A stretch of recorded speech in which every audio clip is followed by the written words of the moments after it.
তার সাথে খারাপ ব্যবহার করা, সমাজে লোক লজ্জার ভাই মুখ দেখাইতে পারবে না, এই ভয় ছিল যে সমাজের মানুষ কি বলবে, তুমি তোমার বাবাকে দেখো না।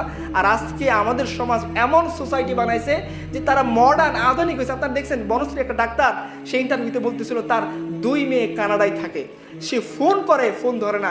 একটা সময় দেখা গেল তারা সিম কার্ড পাল্টাই ফেলছে, এখন সে একজন রিক্সাওয়ালার সহযোগিতা নিয়ে বৃদ্ধাশ্রমে দিন কাটাচ্ছে।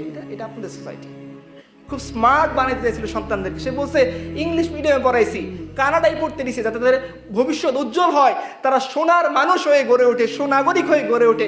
এমন সুনাগরিক আপনি বানাইছেন ইংলিশ মিডিয়ামে পড়িয়ে, এখন বৃদ্ধ বয়সে আপনাকে রেখে সে স্বামীর সাথে সন্তানের সাথে সুখে কানাডায় জীবনযাপন করতেছে।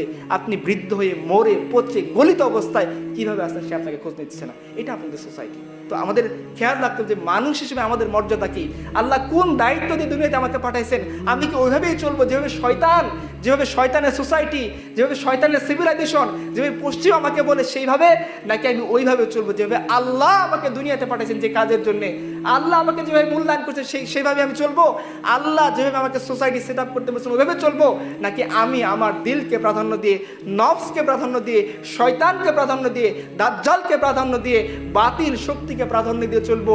বিশ্বাস করেন আপনি চলতে পারেন, এই উইলটুকু আল্লাহ আপনাকে দিয়েছেন, কিন্তু আল্লাহর নামে কসম করে বলতেছি আপনি আল্লাহর সিস্টেম থেকে দূরে সরে যাবেন, আপনি কখনো শান্তিতে থাকতে পারবেন না। খুদা কি রহমত সে বাজকর কাহি দূর জানে ওয়ালো, তুঝে চ্যান না মিলেগা কিসি রেশমি কাফন মে। মনে রাখবেন আপনি আল্লাহর রহমত থেকে দূরে সরে যাবেন।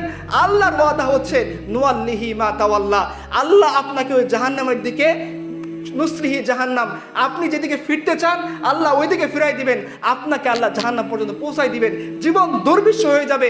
রাসূলুল্লাহ সাল্লাল্লাহু আলাইহি ওয়াসাল্লাম হাদিসে কুদসির মধ্যে বলেছেন, ও আদম সন্তান, তুমি যদি আমার জন্য সময় বের না করো, আমি তোমার রুটি থেকে ছড়াই দিব, তোমার জীবনকে সংকুচিত করে দিব।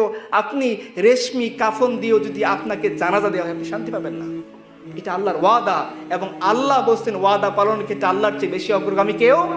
আল্লাহর দিন থেকে সরে যাবেন, আল্লাহ বলছেন আমি তার জীবনকে দুর্বিষহ জীবন বানাই দিব। এটা আল্লাহর ওয়াদা, মনে রাখবেন। এটা কোনো ফেরাউনের ওয়াদা না, যে ওয়াদা দুনিয়াতে বাস্তবায়িত হবে না।